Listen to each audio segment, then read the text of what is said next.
Hello YouTube, this is David back again with another review. This time of Captain America the Winter Soldier.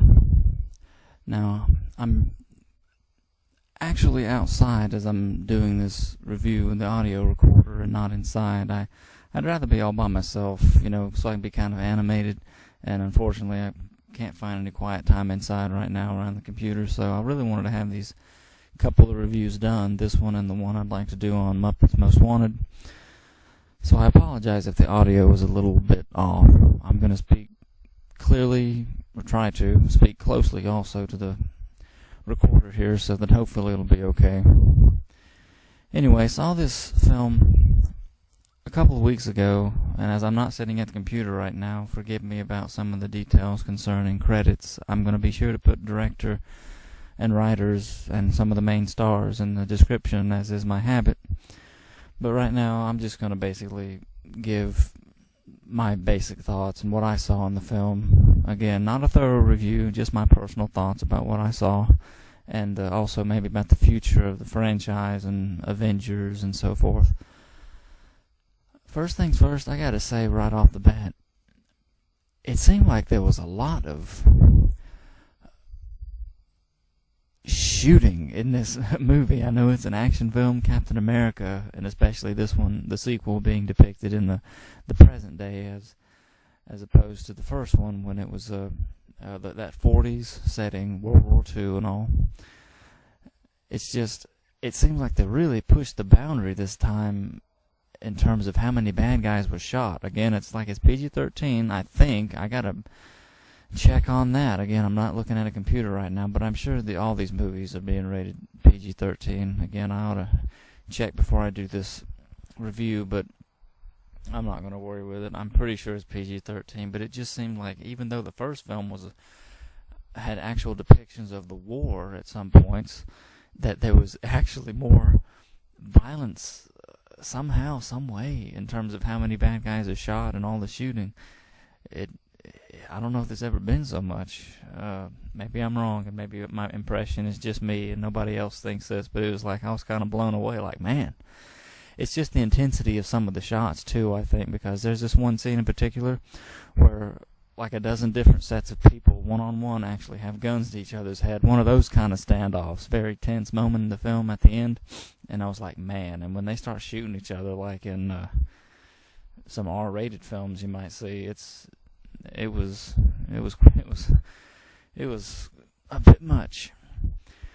But anyway, I just want to say also that I enjoyed the film, and if you're a fan at all of the Avengers films or the peripheral characters, Iron Man, Thor, Hulk, Captain America, any of these, I think Nick Fury is even going to have his own film, maybe even Black Widow too at some point. I don't know about Hawkeye. Just the things I read online here and there. Who knows what'll happen. Anyway, I understand that this was supposed to be kind of a political thriller type thing, and that's something I'll talk about now. Something that actually annoyed me about the film, because unfortunately it did kind of have that bent to it, so much so, and again the cinematography came into effect here, and I had the same kind of annoyed, that bad taste in my mouth. Again, I like the film, don't get me wrong, as kind of like when I saw Sabotage, only nowhere near as bad. And I say this because I hated Sabotage, and I actually like Captain America the Winter Soldier, because it's Captain America. Yes, it was an action film and all this. Unfortunately, well, now that I think about it, there is kind of a dissatisfaction now that I think about it, because, well, for instance, it's called The Winter Soldier, subtitle there, colon title, The Winter Soldier, so you're going to see the Winter Soldier. It seems like he's barely in the film. Again, kind of a spoiler there. And I'll go ahead and say spoilers in the title. As you can see from IMDb, the same actor who played Bucky Barnes, Rogers, Captain America's good friend, who died tragically in the first film, didn't really die. Of course, but I think people already know, yeah, that he is the Winter Soldier. It seems like he's so underdeveloped in the film. He's there in a few little shots. You see how intimidating he is, how menacing, and then he's gone again. and you think something big is going to happen in the end, but unfortunately it seems like it's the same kind of a thing that you've already seen done several times, except now it's Captain America. And I don't want this to be one of those films that I look back and I think I only liked it just because of the hype. No, I also like the continuity of these films, the way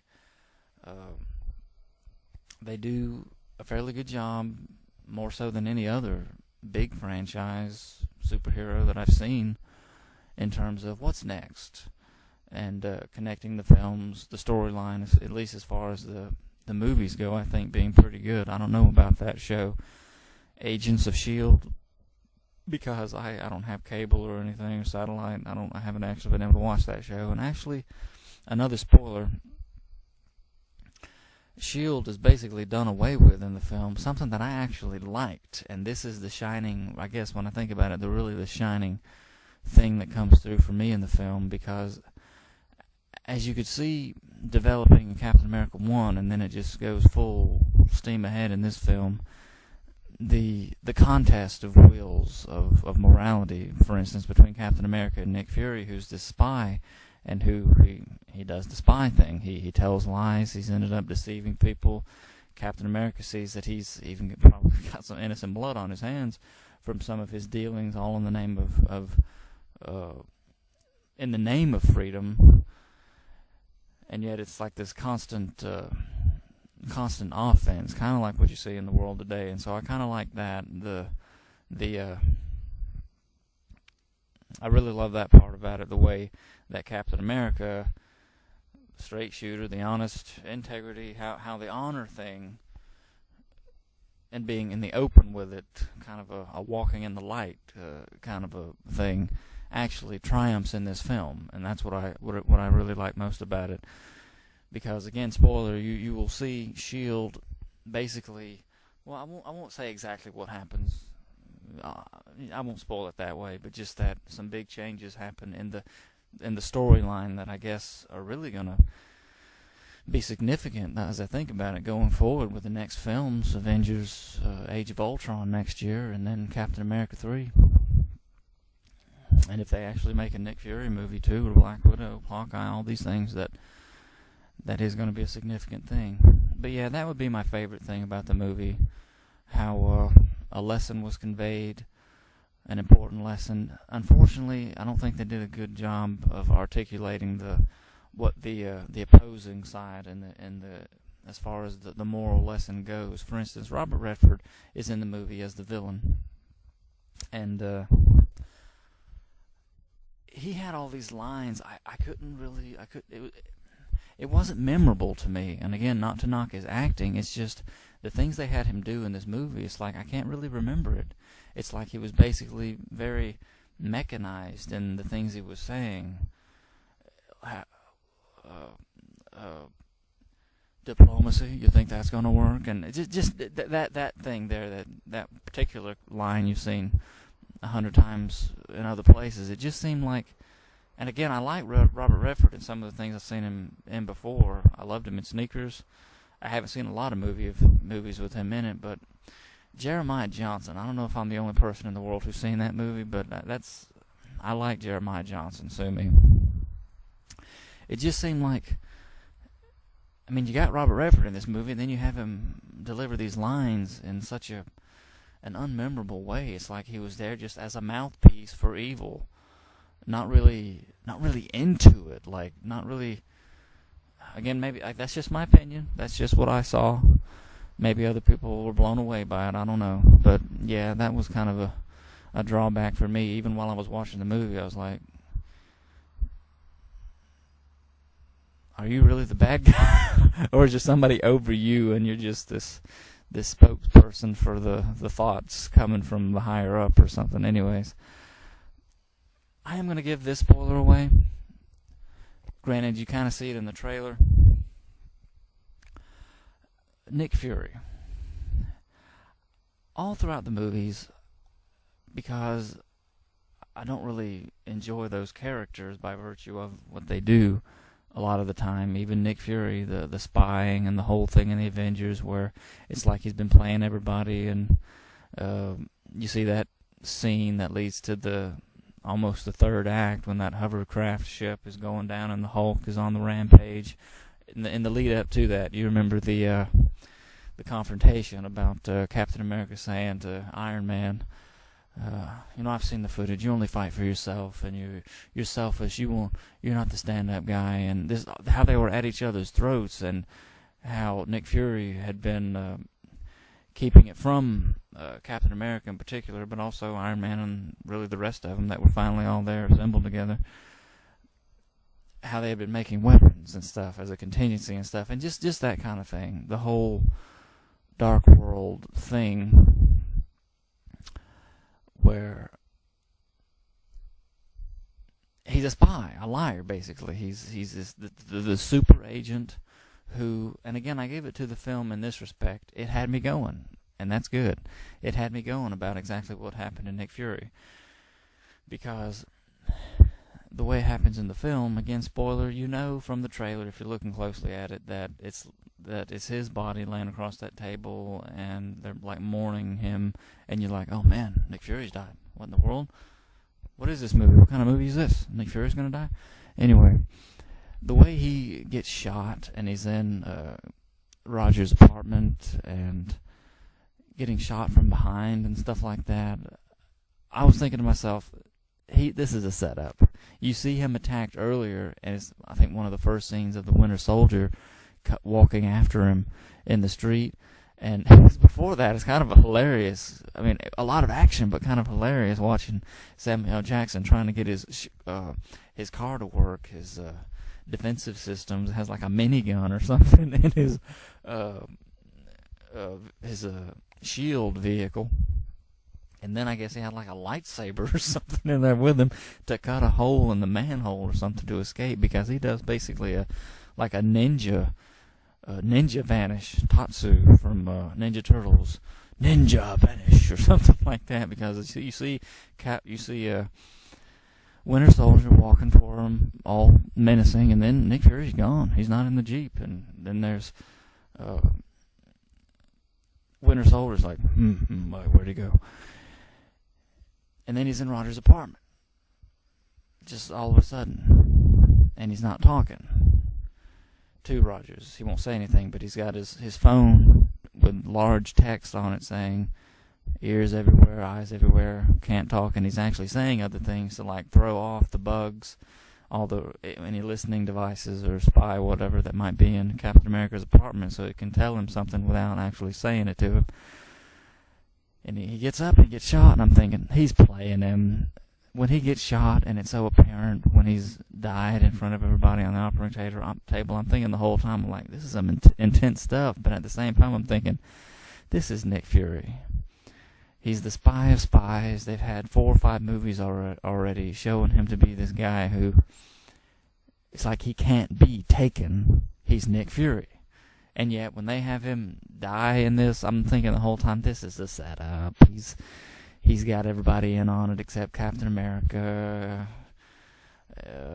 And he's just playing him to help position him and himself also to get him to do what he knows Captain America, being this straight shooter. He's going to try and always do the right thing, kind of a thing. But no, they actually play it off in the movie like he's died.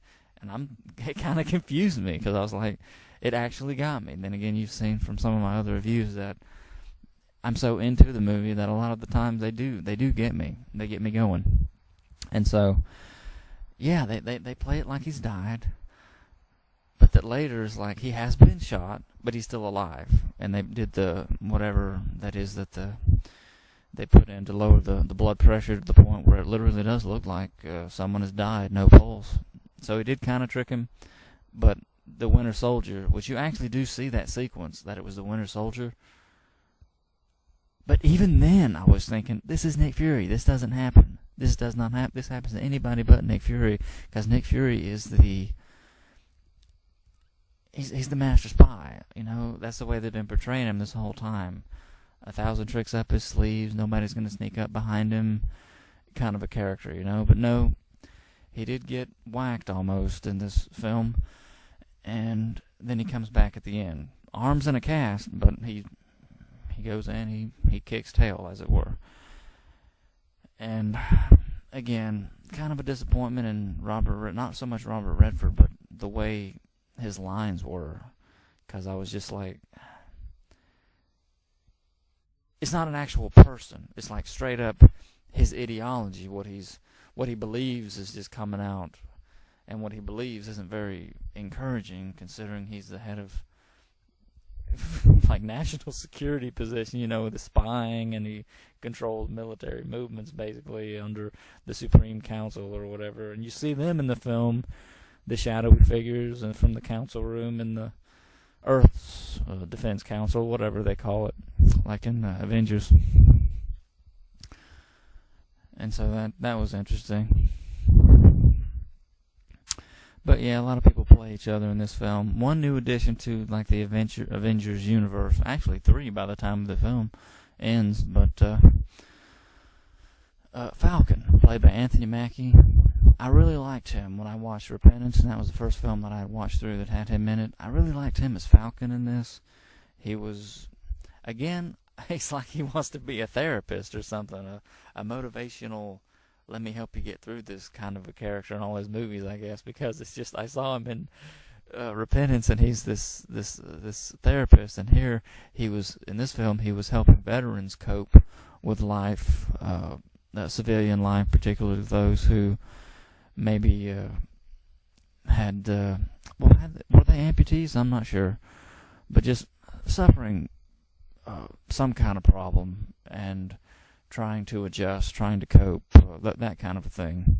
And he was reading books and counseling individuals, and just that same kind of a character as I just saw him in Repentance, except he's also like a super soldier. He, well, not a super soldier, but he had been in this program for this, basically a one-man flight suit thing that looks kind of like he has wings, and you see it in the trailer, you see it in comics, except it's not like the comics, and thank goodness, really, because all the feathery stuff, I don't know that they would do that kind of a thing now. I know they did it in the comics in the 70s and onward, but yeah, it's more of a mechanized looking thing. Anyway, it's like he's like the official partner or sidekick to Captain America by the end of it, and obviously they're good friends. You see him at the very beginning of the film, in fact. He's running, and there's Rogers, Captain America, trying to, I don't know if he even has to burn calories because of his composition or whatever. His body burns. I remember they said he can't get drunk and so forth in the first film. Is it even necessary for him to work out? I guess so. But anyways, they're running, and then they start talking, and then that's where the movie picks up. Something that just doesn't seem like it fits reality, though, in the film. The way... This is Captain America. This isn't just any superhero. This is Captain America. And in the film, the way everybody turns on him just because the director says, he's responsible for my friend Nick Fury's death. And the way all the some of the same soldiers and specialists and secret operatives, S.H.I.E.L.D. agents that had been going into these different missions with Rogers, the way they're out to get him from that part of the movie onward, it was like, maybe this can be done, but I'm afraid it's not being done the best way. It's like they literally just turn on him and they try and get him. And of course, you see that elevator scene in the trailer where it's like, before we begin, does anyone want to get off? And by the time it's over, he's hit everybody on the head and they're all down. But yeah, I enjoyed the film. I'm looking forward to. It's always this thing, even if like maybe I can't say that I love the film because of some things. I did like it, but it's just one of those things now with these movies that I really like. It's that I'm looking forward to the next installment now. I'm geared up to watch Avengers when it comes out. And again, spoiler, you can probably find it out easy enough online anyways, but you know how there are 2 new characters added to the little Avengers universe, as it were. I would say Marvel, but X-Men is also Marvel, and Spider-Man too, but they're not all going to get together, apparently. I'll just say Avengers universe. The Scarlet Witch and Quicksilver. I do not like this. I'm going to go ahead and talk about it. I do not like this. And again, it's all just because of the studios and the people with rights, legally, technically, not wanting their stuff infringed upon. It really irks me, because I know from the actual storyline that Quicksilver and the Scarlet Witch were the children of Magneto, of X-Men. And yet in the films, well, I tell you what, I gotta go ahead and talk about what I've seen of the trailer so far of X-Men Days of Future Past while I talk about this also, because it really annoys me, and I'm going to talk about it here. A little bit of a rant to end on.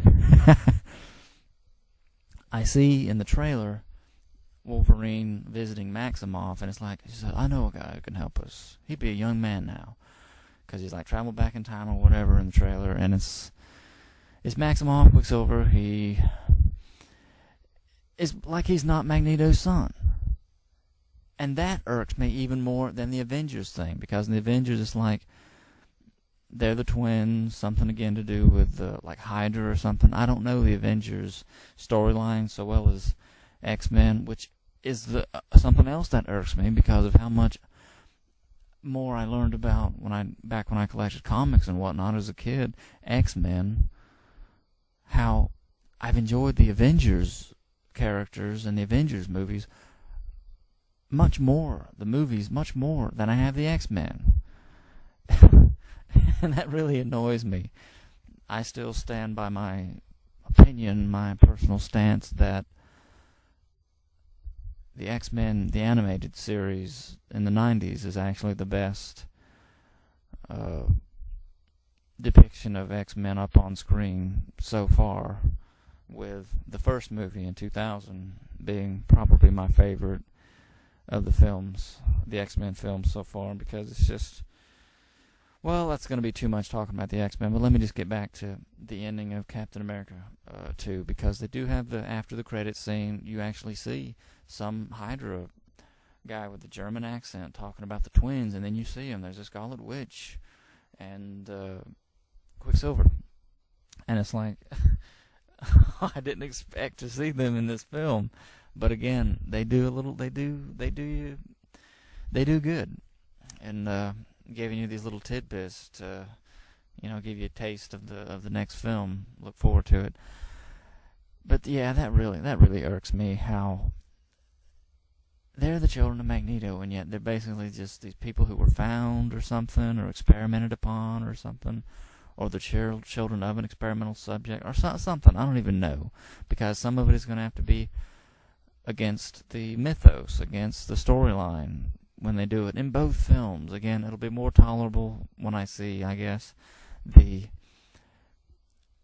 because Scarlet Witch or Quicksilver and Scarlet Witch are going to be in the Avengers, whereas it's just Quicksilver in X-Men, and I really hate that, the way they finally have Quicksilver in a movie here shortly, in another month or so, and yet he's just some guy, apparently, that Wolverine knows, who's super fast, like that girl in the X-Men 3, who Storm fought with, and I'm like, man, I guess I'd have to watch the movie to find out exactly what they do next month, and I plan to. That's probably the next film or so, that and Godzilla or something, when I get back to the theater. But yeah, they have that at the end of the film, Captain America, the Winter Soldier. I think I've said everything I wanted to say. Definitely see it if you want to. If you're interested in seeing it, but also if you plan on seeing the Avengers, I definitely recommend seeing it to know what's going on with those two at the end. But yeah, the other thing I guess I can mention was Scarlett Johansson's character, Black Widow. Something that really annoyed me. I liked it, and yet I didn't like it. the way she's like S.H.I.E.L.D. through and through, almost as much as Nick Fury, but maybe not quite, in as much as when Captain America is saying everything goes, like even if S.H.I.E.L.D. goes, that's what we have to do. Hydra was growing right under your nose and you didn't know it. The way all that stuff comes out in this film, again, it makes it good, but it's just what really annoyed me was, like, beginning toward the movie, it's like she's on a totally separate mission from him when they're sent to rescue these people from this boat that's been taken by pirates. Of course, they got to be terrorists connected or something, or some anti-American, anti-nation group or whatever. It was kind of a blur. I don't really recall what they were supposed to be. All I remember is